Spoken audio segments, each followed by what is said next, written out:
Hi, I'm Samantha, but most people call me Sam. The night my world shifted, the house was too quiet. Not the peaceful kind of quiet, the heavy kind, where every breath feels like a test. I had just lost my job, 10 years of loyalty to a corporate machine that spat me out like a chewed-up piece of gum. One meeting, one envelope, and suddenly I was redundant. I thought my family would understand. I thought they'd see me, not as the failure the company labeled me, but as the woman who had spent years keeping our family business alive. But I was wrong. That night, I came home to the big oak dining table where we always gathered. The same table where, as a child, I'd done homework while my father scribbled numbers for the company's first contracts. The same table where Mom used to light candles on birthdays and make us believe we were unbreakable. Now it felt like a stage, and I was the villain in the play. Dad sat at the head of the table, glasses perched low on his nose, flipping through bills like they were more important than me. Mom kept stirring her tea, clinking the spoon against the cup, sharp and deliberate. My brother Nathan leaned back in his chair, arms crossed, smirk tugging at his lips. I sat down, my chair scraped too loudly against the floor, breaking the silence. "I lost my job today," I said softly. My throat felt raw, just forming the words. "But it's temporary. I'll find something else. I need some time." Dad didn't look up. "Time doesn't pay bills, Samantha." Mom sighed, finally meeting my eyes.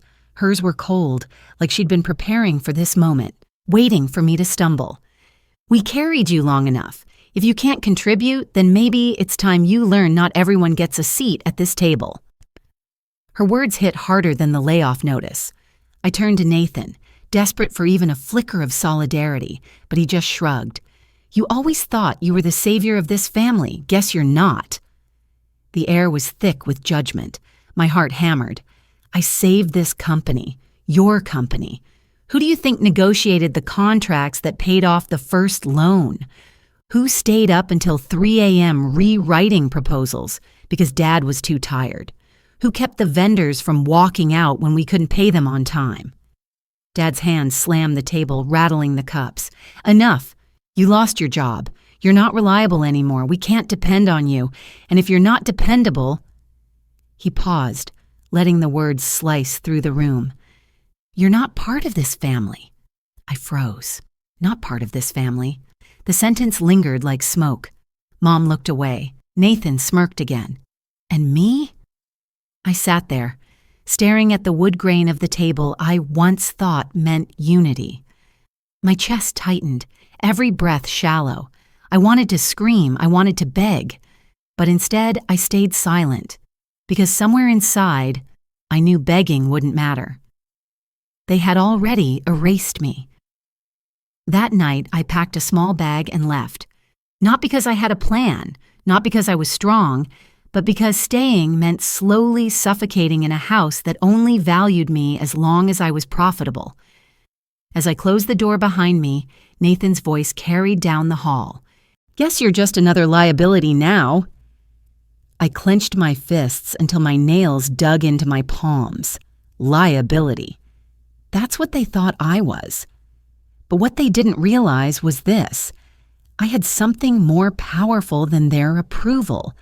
I had proof, records, contracts, shares they'd conveniently forgotten still carried my name. And one day soon, I would use every piece of it, not to crawl back into their good graces, not to win back their love, but to take the company they thought I'd never dare claim. Because if they wanted to treat me like an outsider, then I'd show them just how dangerous being on the outside can be. 2 weeks. That's how long it had been since the night they cut me out. 14 days without sitting at that oak table. 14 days without hearing Nathan's mocking laugh or my father's sigh of disappointment. 14 days of silence. At first, it felt like freedom, like stepping outside after years in a smoke-filled room. I could breathe again. I could hear my own thoughts without their voices drowning me out.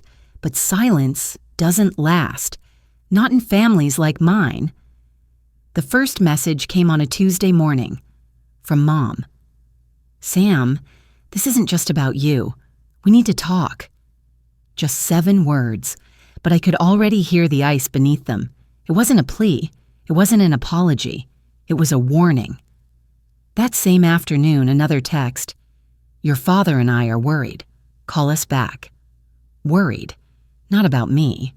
Not about my heart, my fear, or my future. No.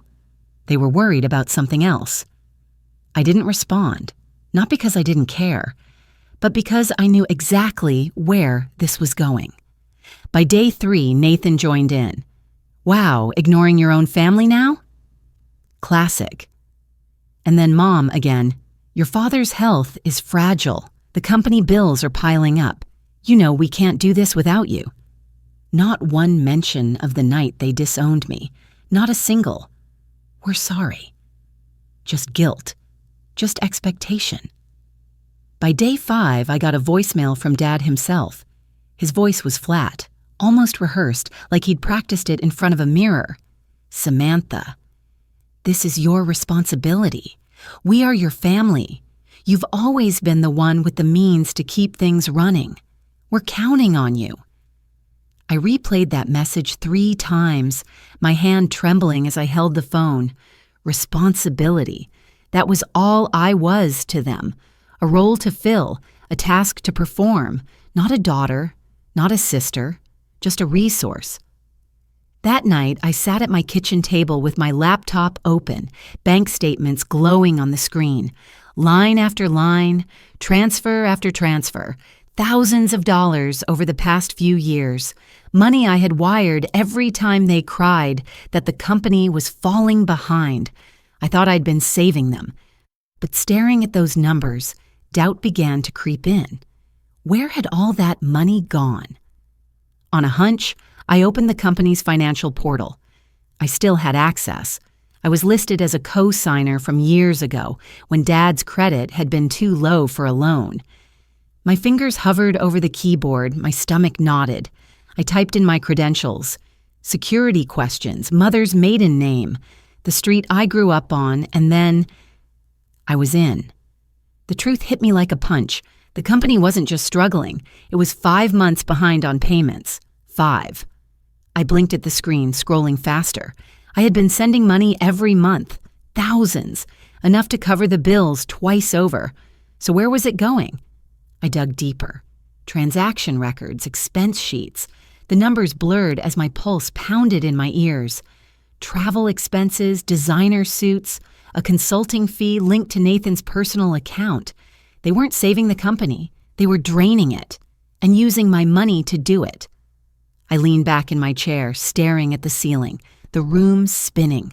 All those late nights, all the sacrifices, skipping vacations, ignoring my own health, pouring myself into a company I thought we all cared about, and they were bleeding it dry, while calling me selfish.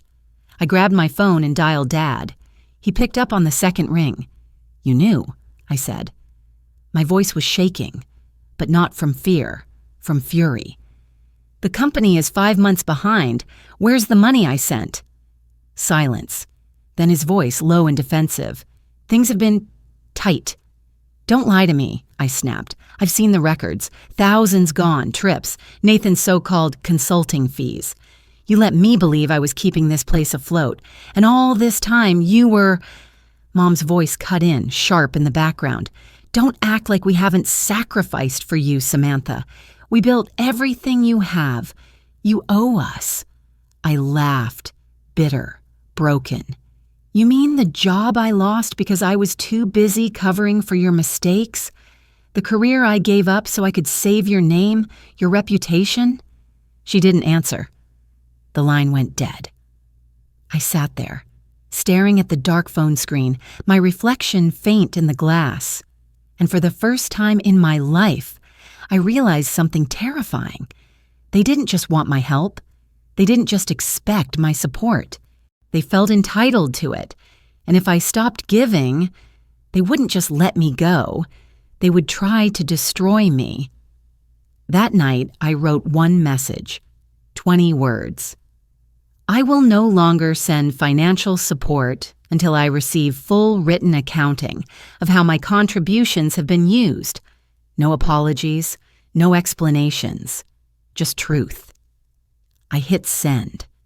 The silence that followed was heavier than any words, and I knew they weren't done with me yet. I thought the silence meant they were planning their next move. I didn't realize they had already started. It was a gray Wednesday morning when I walked into the office break room for coffee. People smiled too politely. Conversations ended the moment I stepped through the door. Something was off. The air had shifted, and I could feel my name hanging in the room like smoke. At first, I told myself I was imagining it, but then my phone buzzed, a text from Mia, my oldest friend. Check Facebook, now. My stomach dropped.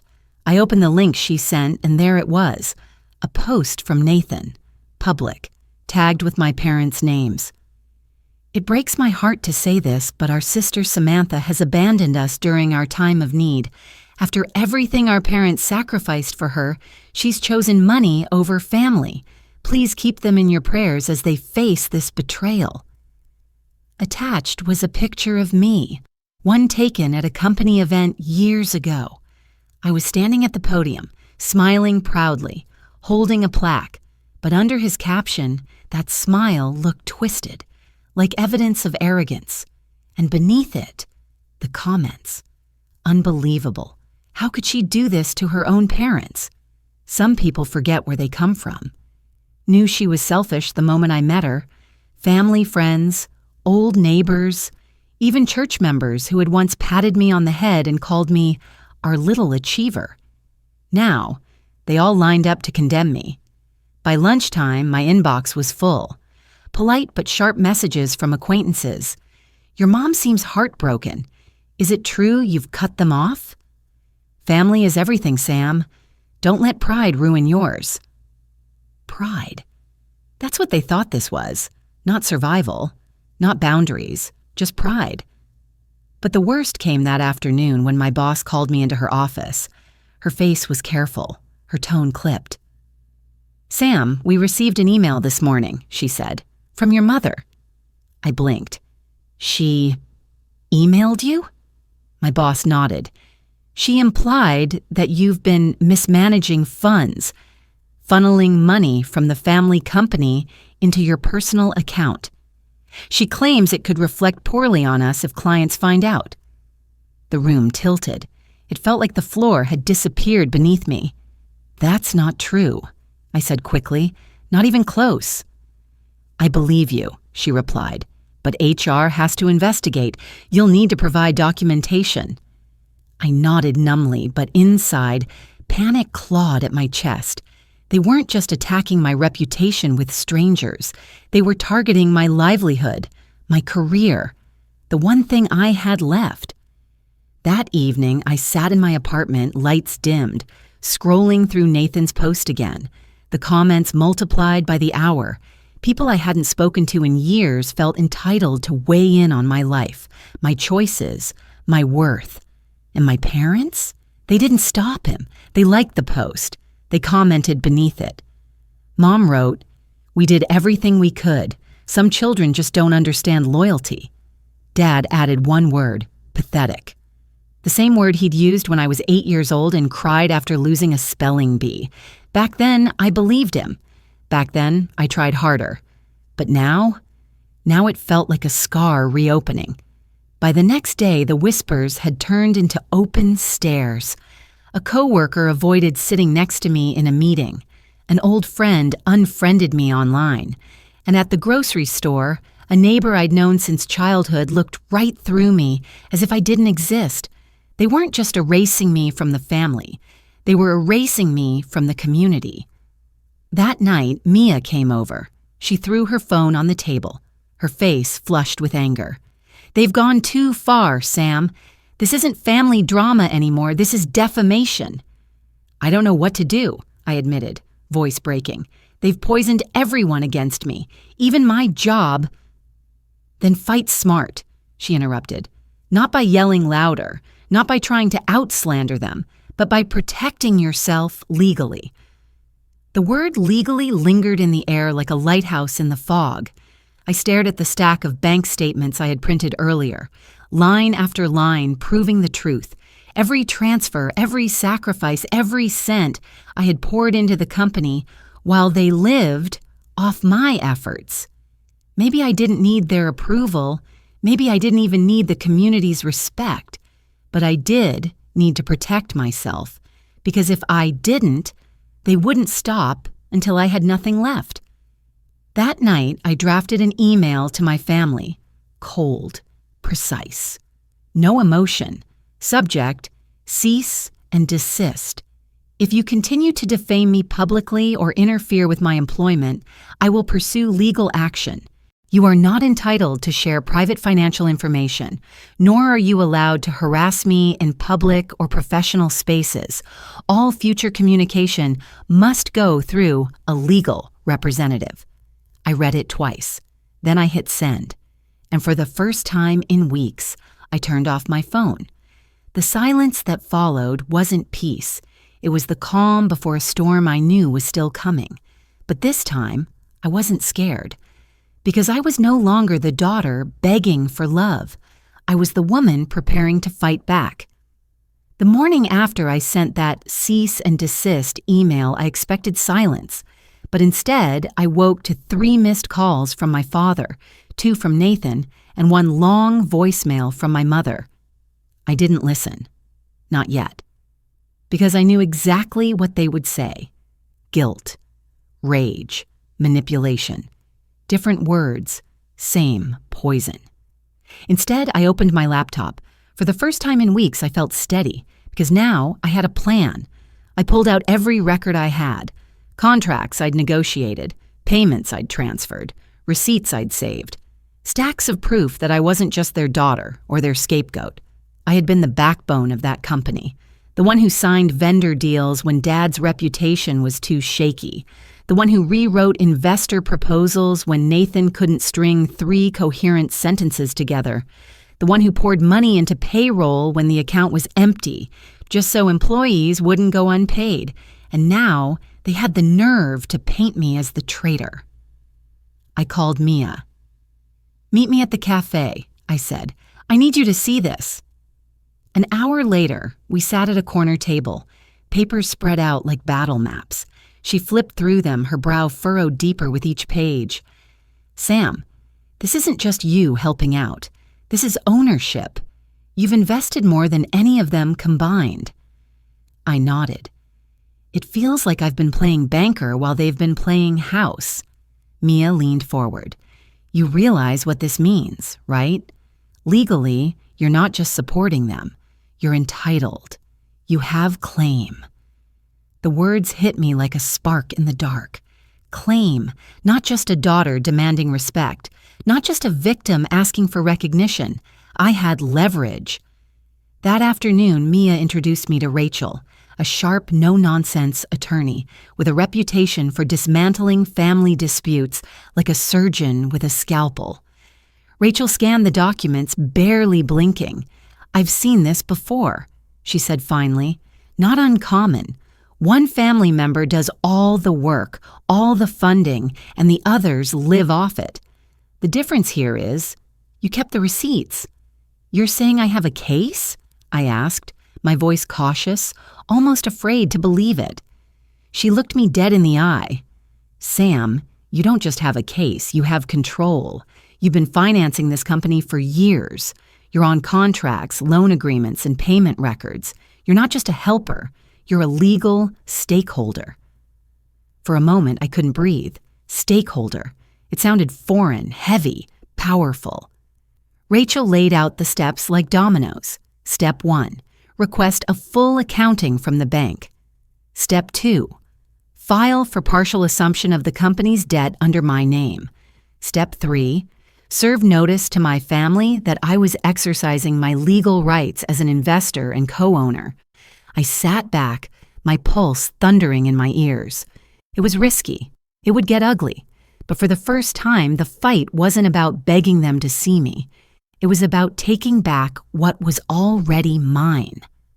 That night, I pulled out an old box from under my bed. Inside was a faded photograph of the company's first office, just a dingy garage with peeling paint and one flickering fluorescent light. I was 16 in that photo, standing next to Dad, grinning, holding a stack of freshly printed flyers. Back then, I believed in us, in family, in building something together. But staring at that photo now, I realized the truth. I hadn't been building with them. I'd been building for them, and they'd taken it all for granted. I tucked the photo back in the box, but this time I didn't feel sadness. I felt clarity. The next morning, I walked into the bank with Rachel by my side. The clerk recognized my name immediately, her tone shifting as soon as she pulled up the account. "Yes, Miss Carter," she said politely. "You're listed as guarantor and co-signer on multiple business loans. In fact, based on your payment history, you may qualify to assume them fully." Assume them fully. The phrase rang in my ears like a bell. I glanced at Rachel. She gave me a small, knowing nod. By the end of the meeting, the paperwork had been set in motion. The signatures, the filings, the legal machinery grinding into place. When I walked out of the bank, the air felt different. Sharper. Cleaner. For the first time in months, I wasn't walking as their discarded daughter. I was walking as someone with claim. That night, I sat by my window, city lights glowing below, and whispered to myself, I built it. I paid for it. And now, I'll take it back. And in that moment, I knew the war wasn't over. It was just beginning. The day after I filed the paperwork, the war began in full. It started with a phone call. Dad's voice, sharp enough to cut through the static. "You think you can steal from us, from your own blood? You'll regret this, Samantha." I didn't answer. I let his words hang in the air like smoke and pressed end call. An hour later, a message from Mom, a long paragraph dripping with venom disguised as sorrow. "After everything we've done for you, you choose betrayal. We gave you life, and this is how you repay us. You've broken this family. Don't expect forgiveness." Forgiveness.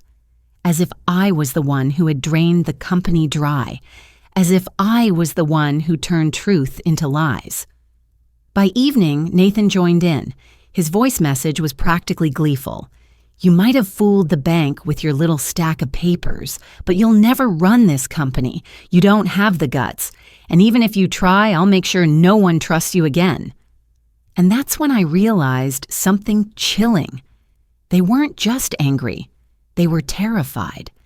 Because when people lose control of you, they do one of two things: beg or destroy. And my family had never been beggars. The next blow came fast. 2 days later, I walked into the volunteer center where I spent Tuesday afternoons reading to seniors. The director pulled me aside, her voice low and uncomfortable. "Sam, we've received complaints, concerns about your conduct." I frowned. "What kind of concerns?" She hesitated, then showed me an email. Anonymous, but I knew the wording too well. It accused me of misusing company funds, of abandoning my sick parents, of being unstable and unfit to represent the community. I felt the blood drain from my face. "They sent this, didn't they?" I whispered. The director didn't answer. She didn't have to. I left the center that day with shaking hands, my volunteer badge burning in my pocket like a scarlet letter. By the end of the week, I'd been pulled into another HR meeting at work. This time, the concerns weren't about finances. They were about character, rumors of anger issues, of mistreatment, of being difficult to work with. All lies. But lies told loud enough, often enough, start to sound like truth. I walked home that evening under a sky heavy with clouds, every step echoing the same question. How far would they go to break me? The answer came sooner than I wanted. Saturday morning. I opened my laptop to a storm. Nathan had posted again. This time, not just words, screenshots, bank transfers, My name highlighted, no context, no explanation. The caption read, "Here's proof." She's been funneling money, pretending to save us while lining her own pockets. The world deserves to know the truth. The comments exploded. People who had once cheered for me now sneered. Disgusting. Fraud. Thief. I slammed the laptop shut, my heart hammering in my chest. For a split second, I almost believed them. Almost. But then I remembered the truth. Those transfers weren't theft. They were sacrifice. Money I'd poured in to keep their world from crumbling. I wasn't stealing, I was saving. Mia showed up that night, 2 cups of coffee in hand, her expression fierce. "They're trying to burn you down, Sam," she said. "Then let them," I whispered. My voice shook, but my resolve didn't. Let them light the match, because when the fire clears, I'll still be standing. She studied me for a moment, then nodded. That's the Sam I know. I spent the next 3 days gathering everything, not just the transfers, but the contracts, the signatures, the evidence that tied me not as a helper, but as an investor, a builder, a rightful owner. Every piece of paper was a weapon now, not against them as parents or siblings, but against them as manipulators who thought they could erase me with gossip. I looked in the mirror one morning, exhaustion etched across my face, and whispered to my reflection, "You don't need their apology. You don't need their approval. All you need is proof." And I had proof. So when Rachel called to confirm the next step, the formal filing that would put my legal claim into motion, I didn't hesitate. "Yes," I said, "do it." Because if they wanted to ruin me, they'd have to destroy the truth itself. And truth doesn't burn. The day Rachel filed the claim, something inside me shifted. It wasn't relief. Not yet. Relief comes when battles are over. This was something sharper, something closer to liberation. For months, maybe years, I had been shackled to an illusion that if I worked hard enough, gave enough, sacrificed enough, my family would love me, respect me, see me. But as I watched Rachel's pen scrape across the final page, I finally understood. I didn't need their love to survive. I didn't need their respect to exist.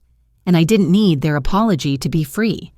That realization hit harder than any insult Nathan had thrown online, because for the first time, their power over me wasn't just weakening, it was gone. That night, my phone buzzed again. Dad. For weeks, I had ignored his calls, letting his rage rot in voicemails.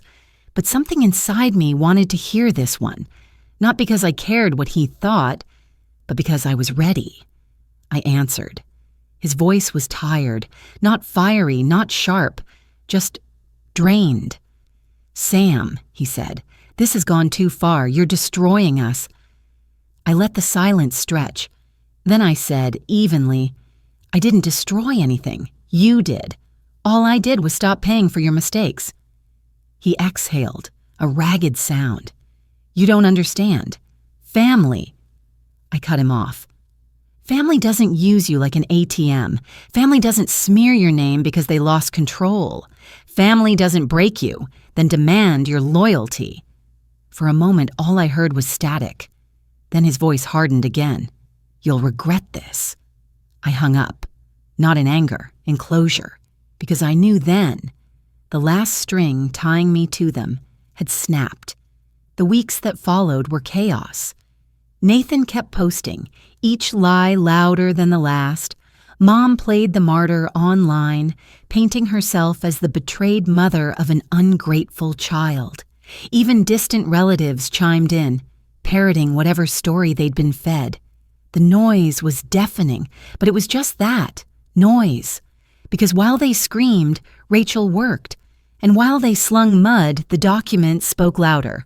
Contracts with my signature, wire transfers directly from my account, emails where Dad had begged for my help, proof layered on proof, stacked so high no amount of gossip could topple it. One by one, their weapons dulled. The volunteer center reinstated me after Rachel explained the situation. My workplace dismissed the complaints after seeing the evidence of defamation. And the bank?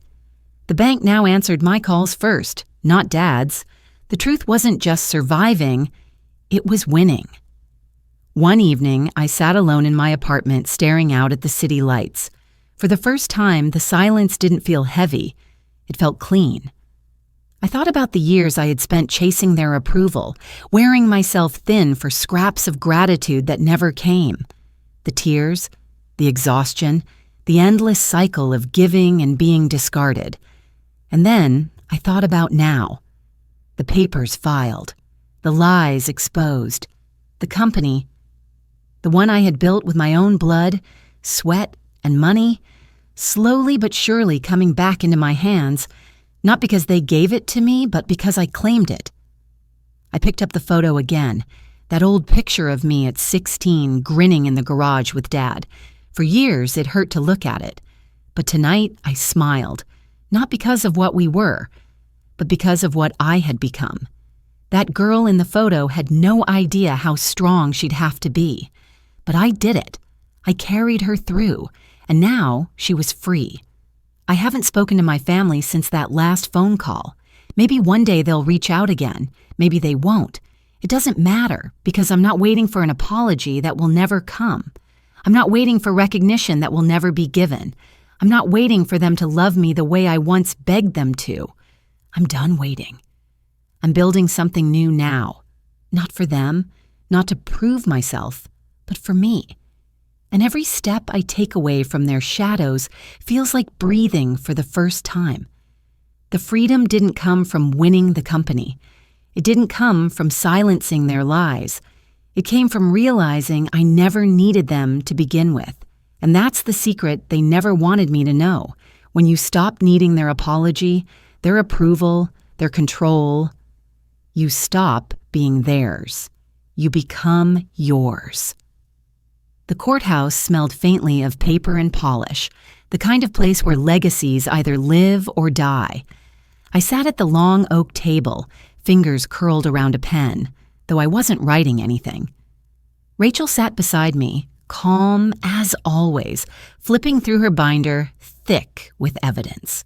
Across from us sat my family. Dad, stiff in a suit too expensive for a man claiming bankruptcy. Mom, lips pressed tight, eyes brimming with manufactured tears. And Nathan couldn't even bother to hide his smirk. He leaned back in his chair as though this was already won, as though his lies and theatrics could outshine the truth.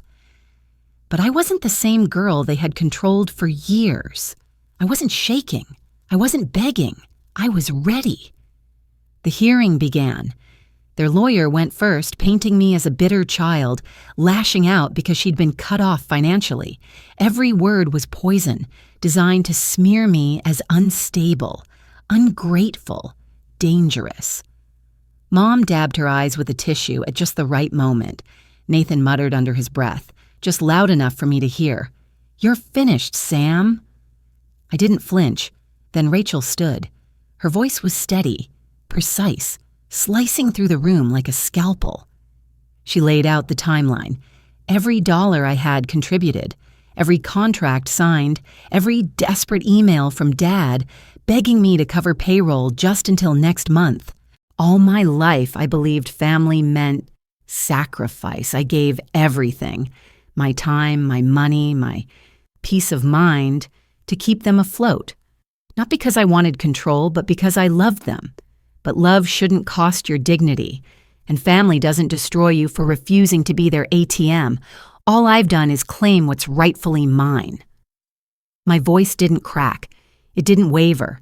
It rang clear across the courtroom, louder than any accusation could. For a moment, no one spoke. Then the gavel came down. The judge's ruling wasn't just words on paper. It was freedom. It was ownership. It was a declaration. I wasn't their victim anymore. The company was mine. Outside the courthouse, reporters waited. Cameras flashed, microphones thrust forward. "Sam, what do you have to say to your family?" one asked. I paused, the cool autumn wind brushing against my face. Behind me, Dad stormed past, refusing to look at me. Mom followed, muttering to herself. And Nathan, he couldn't even meet my eyes. I turned back to the cameras. I don't have anything to say to them, I said, but I do have something to say to anyone who's ever been silenced by people who claim to love them. You don't owe anyone your life. You don't need their apology to be free. The moment you stop letting them control you, you win. The microphones lowered. The questions stopped. And for the first time in a long, long time, I walked away smiling. The next weeks were a blur of paperwork, meetings, and rebuilding. The company wasn't in great shape. Years of mismanagement had left scars. But now, every choice, every direction, every decision was mine. For once, I wasn't patching holes in someone else's sinking ship. I was building something new. Late one night, as I stood in the empty office, the city lights glowing through the windows, I whispered to myself, they tried to cut me off. So I took back everything they thought I couldn't, and I'm never giving it back, because freedom wasn't just walking away. It was standing tall in the ashes of what they burned, and building a future with your own hands. Sam's story is more than just a family feud. It's about resilience, about learning that blood doesn't give someone the right to bleed you dry. Her family cut her off the moment she stopped paying. They tried to bury her with lies, smear campaigns, and betrayal. But instead of breaking, Sam rose. She fought back. She took the company they tried to steal, and most importantly, she took back her freedom. And that's the real lesson. Sometimes the people closest to us are the ones who hurt us most, but you don't need their apology to heal. You don't need their approval to succeed. The moment you stop letting them control you, you win. Just like Sam. What would you have done if you were in her place? Would you walk away or would you fight back? Let me know in the comments. Thank you for watching. Don't forget to like, share, and subscribe for more stories that reveal the hidden, the dramatic, and the unthinkable truths people live through. Until next time, stay vigilant. Because sometimes the scariest betrayals don't come from strangers. They come from family.